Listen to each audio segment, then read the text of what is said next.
নমস্কাৰ নতুন এটা ভিডিঅ'লৈ আপোনালোক সকলোকে পুনৰবাৰ স্বাগতম জনাইছো তো ফ্ৰেণ্ডছ এটা বহুতে ভাল খবৰ ইন্টেলিজেন্ট ব্যুৰ ফালৰ পৰা পুনৰ নতুনকৈ ভ্যাকেন্সি মুকলি কৰা হৈছে আৰু আপোনালোকে যদি ইন্টেলিজেন্ট ব্যুৰত যাব বিচাৰে তো আপোনালোকৰ কাৰণে এটো বহুতে ভাল খবৰ এইবাৰ আপোনালোকৰ যেটো ইন্টেলিজেন্ট ব্যুৰৰ ভ্যাকেন্সি মুকলি কৰা হৈছে এইবাৰ সিকিউৰিটি এসিস্টেন্টৰ কাৰণে এই ভ্যাকেন্সিখিনি মুকলি কৰা হৈছে অসমৰ সকলো ল'ৰা ছোৱালীয়ে এই ভ্যাকেন্সিখিনি এপ্লাই কৰিব পাৰিব তো ফ্ৰেণ্ডছ আপোনালোকে যদি অসমৰ পৰা বিলং কৰে তো আপোনালোকৰ কাৰণে এটো বহুতে ভাল খবৰ তো গুৱাহাটী ৰিজনৰ কাৰণে ইয়াত ভ্যাকেন্সি আছে প্ৰায় আপোনালোকৰ 4000 তকৈ অধিক আপোনালোকৰ ভ্যাকেন্সি আছে অল ইণ্ডিয়াত তো অসমৰ কাৰণেও অসমতো যেটো গুৱাহাটী ৰিজন আছে তাতো বহুতখিনি ভ্যাকেন্সি আছে আপোনালোকৰ দেখিবলৈ পোৱা যাব গতিকে ফ্ৰেণ্ডছ আপোনালোকে যদি আপোনালোকৰ অসমৰ বা অৰ্থাৎ আপোনালোকে যদি ইণ্ডিয়াৰ বাকি ষ্টেটত আপোনালোকে যাব নিবিচাৰে বা আপোনালোকে তাত আপোনালোকে চাকৰি কৰিব নিবিচাৰে আপোনালোকে যদি অসমৰ আপোনালোকৰ বিভিন্ন জিলাত আপোনালোকে চাকৰি কৰিব বিচাৰে তো আপোনালোকে কৰিব পাৰিব কিন্তু গুৱাহাটী ৰিজনত এই ভ্যাকেন্সিখিনি মুকলি কৰা হৈছে আৰু ইয়াৰ আপোনালোকৰ কিমান আপোনালোকৰ টোটাল ভ্যাকেন্সি মুকলি কৰা হৈছে লগতে আপোনালোকে এই ভ্যাকেন্সিখিনি এপ্লাই কৰিবৰ কাৰণে যেটো আপোনালোকৰ কোৱালিফিকেশনটো মিনিমাম কোৱালিফিকেশন বিচাৰিছে 10 পাস আপোনালোকে যদি সিম্পল 10 পাস কৰিছে আপোনালোকে ভ্যাকেন্সিখিনি আৰামছে এপ্লাই কৰিব পাৰিব তো বহুত কেন্দ্ৰতে এসএসসি জিডিত এক্সাম দিয়ে তো আপোনালোকে ধৰিলক এইটো আপোনালোকৰ যেটো এসএসসি জিডিৰ আপোনালোকৰ যেটো লেভেলৰ এক্সামটো হয় তো সেইটো লেভেলৰ আপোনালোকৰ এক্সামটো হ'ব গতিকে আপোনালোকে এইটো চিন্তা কৰিব নালাগে তো আপোনালোকৰ যেটো ইন্টেলিজেন্ট ব্যুৰৰ হয় যদিও কিন্তু আপোনালোকৰ যেটো এসএসসি হয় এসএসসি জিডিৰ আপোনালোকে নিশ্চয় এক্সাম দিছিলে বহুতে আৰু যিসকলে দিয়া নাই তেওঁলোকে নিশ্চয় আপোনালোকে জানে যে এসএসসি জিডিৰ এক্সামটো ইমান এটা টান নহয় কিয়নো যেহেতু আপোনালোকৰ এইটো 10 পাস লেভেলৰ এক্সাম হয় গতিকে আপোনালোকে এইটো বস্তুটো আপোনালোকে যেটো সিকিউৰিটি এসিস্টেন্টৰ পোষ্ট মুকলি কৰিছে এটোত আপোনালোকে আৰামছে এক্সাম দিব পাৰিব তো আপোনালোক সকলোবিলাক তথ্য আপোনালোকে জানিব পাৰে ভিডিঅটো কন্টিনিউ আপোনালোকে হেকলে চাব লাগিব যিখন নটিচ আছে নটিচত কি উল্লেখ কৰিছে সকলোবিলাক তথ্য আপোনালোকক স্টেপ বাই স্টেপ আপোনালোকক বুজাই দিম কেনেকৈ আপোনালোকে এপ্লাই কৰিব আপোনালোকে কেতিয়াৰ পৰা এপ্লাই কৰিব লাগিব তাৰ পিছত আপোনালোকৰ যেটো এপ্লিকেশন ফিস আপোনালোকে কিমান দিব লাগিব এক্সামত আপোনালোকৰ সিলেকশন প্ৰসেসটো আপোনালোকৰ কেনেকুৱা হ'ব সকলোবিলাক তথ্য আপোনালোকে ভিডিঅটো কন্টিনিউ হেকলে চালে জানিব পাৰিব গতিকে আপোনালোকে ভিডিঅটো কন্টিনিউ কৰি চাই থাকিব আৰু আপোনালোকে ভিডিঅটো যিমান পাৰে লগৰ ফ্ৰেণ্ডছৰ মাজত আপোনালোকে ভিডিঅটো শেয়াৰ কৰি দিব আৰু যদি আপোনালোকে নতুনকৈ আমাৰ চেনেল ভিজিট কৰিছিলে আপোনালোকে চেনেলটো সাবস্ক্ৰাইব কৰি বেল আইকনটো প্ৰেছ কৰি ৰাখিব ফ্ৰেণ্ডছ ইন্টেলিজেন্ট ব্যুৰৰ ফালৰ পৰা যিখিনি ভ্যাকেন্সি মুকলি কৰা হৈছে আৰু এইখন আছে আপোনালোকে স্ক্ৰিনত দেখিবলৈ পাই আছে এইখন আছে শৰ্ট নোটিফিকেশনখন আৰু এই নোটিফিকেশনখন তেওঁলোকে উল্লেখ কৰিছে যে প্ৰায় আপোনালোকৰ 4000 আপোনালোকৰ ভ্যাকেন্সি অধিক ভ্যাকেন্সি মুকলি কৰা হৈছে 4987টা ভ্যাকেন্সি মুকলি কৰা হৈছে ইয়াৰ আপোনালোকৰ যেটো গুৱাহাটী ৰিজনতো ভ্যাকেন্সি কিমান আছে এটা আপোনালোকে জানিব পাৰিব ইয়াৰ আপোনালোকৰ দি দিছে যে intelligent bureau ministry of home affairs government of India আৰু ইতিমধ্যে আপোনালোকক জনাইছো যে সিকিউৰিটি এসিস্টেন্ট এক্সিকিউটিভ এক্সামিনেশন 2025 আৰু আপোনালোকৰ সিকিউৰিটি এসিস্টেন্টৰ কাৰণে ভ্যাকেন্সিখিনি মুকলি কৰা হৈছে ইয়াৰ আপোনালোকৰ যেটো ইণ্ডিয়াৰ সকলো ষ্টেটতে আপোনালোকৰ ভ্যাকেন্সি দেখিবলৈ পোৱা যাব আৰু ইয়াত যদি চাবলৈ যাওঁ ফ্ৰেণ্ডছ আপোনালোকৰ যেটো গুৱাহাটী ৰিজন আছে আমাৰ গুৱাহাটী ৰিজনত কিমান ভ্যাকেন্সি আছে ইয়াত দেখিবলৈ পাইছে 124টা আপোনালোকৰ ভ্যাকেন্সি আছে গুৱাহাটী ৰিজনত আৰু কাষ্ট ৱাইজ আপোনালোকৰ ভ্যাকেন্সি কিমান আছে এটো আপোনালোকক জনাই দিছো ইয়াত যদি চাবলৈ যাওঁ কাষ্ট ৱাইজ আপোনালোকৰ ভ্যাকেন্সি আছে যেটো ইউআৰ আছে ইউআৰত আপোনালোকৰ 63টা ভ্যাকেন্সি আছে ওবিসি এনসেলত আপোনালোকৰ 29 ভ্যাকেন্সি আছে যেটো এসসি আছে এসসি ক্যাটাগৰীত 8টা ভ্যাকেন্সি আছে এসটিৰ আছে 13টা তাৰ পিছত ইডব্লিউএছত 12টা ভ্যাকেন্সি দেখিবলৈ পোৱা যাব আৰু ইয়াৰ আপোনালোকৰ দিছে ল্যাঙ্গুৱেজ বিলাক আসামিজ ইয়াৰ আপোনালোকৰ বেংগলী আছে নেপালী আছে বড়ো মিচিং আছে ডিমা হাছাও ৰাভা তিৱা কুকি ৰাজত হাছং তাৰ পিছত গাৰো আছে তাৰ পিছত কোচ ৰাজবংশী আছে মণিপুৰী আছে মেটেক তাৰ পিছত আছে খাসী আছে তো আপোনালোকে অসমত যেটো বিভিন্ন ভাষাৰ কোৱা আমাৰ কেন্ডিডেট আছে বা মানুহ আপোনালোকে দেখিবলৈ পোৱা যায় অসমত তো সকলো ল্যাঙ্গুৱেজৰ আপোনালোক সকলো ভাষাৰ কেন্ডিডেটে এই ভ্যাকেন্সিখিনি এপ্লাই কৰিব পাৰিব আপোনালোকে গুৱাহাটী ৰিজনৰ কাৰণে এপ্লাই কৰিব পাৰিব আৰু ইয়াত দিছে এইকেইটা ল্যাঙ্গুৱেজৰ আপোনালোকৰ এক্সামটো অনুষ্ঠিত হ'ব আৰু আপোনালোকে এইকেইটা যিকেইটা ভাষা আপোনালোকক জনালো এইকেইটা ভাষা যদি আপোনালোকে জানে আপোনালোকে যেটো কমিউনিটিৰ পৰা আপোনালোকে বিলং কৰে আপোনালোকে যদি বড়ো কমিউনিটিৰ পৰা বিলং কৰে আপোনালোকে যদি বড়োটো ভালকৈ জানে তো আপোনালোকে এপ্লাই কৰিব পাৰিব অৰ্থাৎ আপোনালোকে অসমতে গুৱাহাটীতে আপোনালোকে চাকৰি কৰিব পাৰিব এত কোনো ধৰণৰ আপোনালোকৰ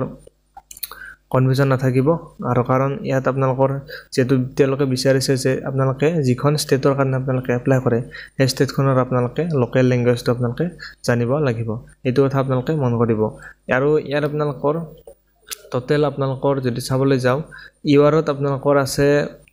2471টা আছে অল ইণ্ডিয়া তাৰপিছত OBCৰ আছে NCLত আছে 1015টা আৰু যেটো SC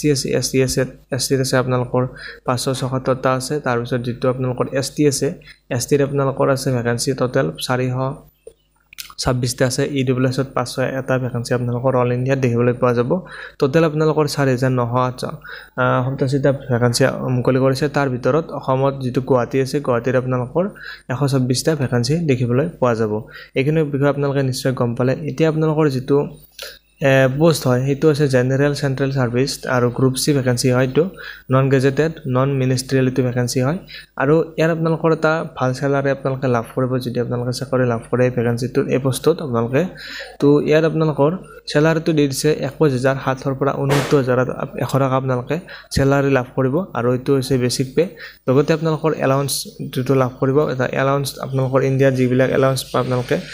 সকলোবিলাক এলাউন্স আপোনালোকে লাভ কৰিব টোটাল আপোনালোকৰ এটা ভাল স্যালাৰি আপোনালোকে লাভ কৰিব পিছলৈকে আৰু যেটো এসেনশিয়াল কোৱালিফিকেশন হেতু আপোনালোকক জনাইছো যে আপোনালোকে সিম্পল 10 পাস কৰিলে আপোনালোকে যদি সিম্পল মেট্ৰিক পাস কৰিছে আপোনালোকে এপ্লাই কৰিব পাৰিব লগতে আপোনালোকৰ ডমিসাইল বিচাৰিছে আপোনালোকে যিখন ষ্টেটৰ কাৰণে আপোনালোকে এপ্লাই কৰে এইখনৰ আপোনালোকৰ ডমিসাইল অৰ্থাৎ আপোনালোকৰ যি ধৰলক আপোনালোকে যদি গুৱাহাটী ৰিজনৰ কাৰণে এপ্লাই কৰে তো আপোনালোকে অসমীয়া নিশ্চয় আপোনালোকে অসমীয়াটো ভালদৰে জানিবই তো অসমীয়াৰ কাৰণে আপোনালোকে এইটো হৈছে আপোনালোকৰ ডমিসাইল সাৰ্টিফিকেট আপোনালোকে দিব লাগিব আপোনালোকৰ ধৰক আপোনালোকৰ PRC আপোনালোকে দেখি জানে নিশ্চয় আপোনালোকে স্থানীয় বাসিন্দাৰ আপোনালোকে এখন সাৰ্টিফিকেট আপোনালোকে দিব লাগিব লগতে আপোনালোকক জনাইছো লোকেল ল্যাঙ্গুৱেজটো আপোনালোকে জানিব লাগিব তাৰপিছত আপোনালোকৰ যেটো আপোনালোকৰ বয়সটো কিমান দিছে ইয়াত আপোনালোকে দেখিবলৈ পাব যে 18 মিনিমাম বয়সটো দিছে 18 বছৰ আপোনালোকে 18 বছৰৰ পৰা আপোনালোকে 27 বছৰলৈকে এপ্লাই কৰিব পাৰিব এই পোষ্টত আৰু ইয়াত আপোনালোকৰ বয়সটো কাউন্ট কৰা হ'ব 17/8/2025 লৈকে আপোনালোকৰ বয়সটো কাউন্ট কৰা হ'ব আৰু যেটো যিসকল ST/SC কেণ্ডিডেট থাকিব তেওঁলোকে 5 বছৰ ৰিলেক্সেশন লাভ কৰিব অৰ্থাৎ আপোনালোকে 18 বছৰৰ পৰা আপোনালোকে 32 বছৰলৈকে এপ্লাই কৰিব পাৰিব ST/SC কেণ্ডিডেট হলে আৰু যিসকল OBC কেণ্ডিডেট থাকিব তেওঁলোকে 30 বছৰলৈকে এপ্লাই কৰিব পাৰিব আৰু এনেদৰে আপোনালোকৰ ৰিজাৰ্ভেশন আপোনালোকৰ দিয়া আছে আৰু ইয়াত যদি চাবলৈ যোৱা ফ্ৰেন্ডছ আপোনালোকৰ যেটো ইয়াৰ আপোনালোকৰ এক্সাম হ'ব এক্সামটো ফাৰ্স্ট আপোনালোকৰ এটা ডেসক্ৰিপচন অৰ্থাৎ আপোনালোকৰ MCQ বেস আপোনালোকৰ এটা এক্সাম হ'ব কম্পিউটাৰ বেস টেষ্ট আপোনালোকৰ অনুষ্ঠিত হ'ব যত আপোনালোকৰ 100 মাৰ্ক থাকিব 1 ঘণ্টা আপোনালোকৰ সময় থাকিব ইয়াত আপোনালোকৰ জেনাৰেল এৱাৰনেস তাৰপিছত quantity aptitude numerical analytics logical তাৰপিছত ৰিজনিং আপোনালোকৰ কোৱেশ্চন আহিব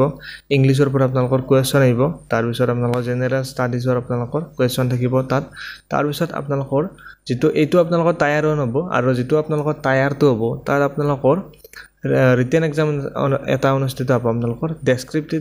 আপোনালোকৰ এক্সাম আহিব তাৰ আপোনালোকৰ নম্বৰ থাকিব 50 নম্বৰ ইয়াৰ আপোনালোকৰ ডেসক্ৰিপটিভ আপোনালোকে যদি অসমীয়া ল্যাঙ্গুৱেজটো বা ইংলিছৰ আপোনালোকৰ কিছুমান আপোনালোকৰ পেজেছ আপোনালোকৰ লিখিব দিব ইমান এটা আপোনালোকৰ টান নহব কিয়নো যেহেতু এইটো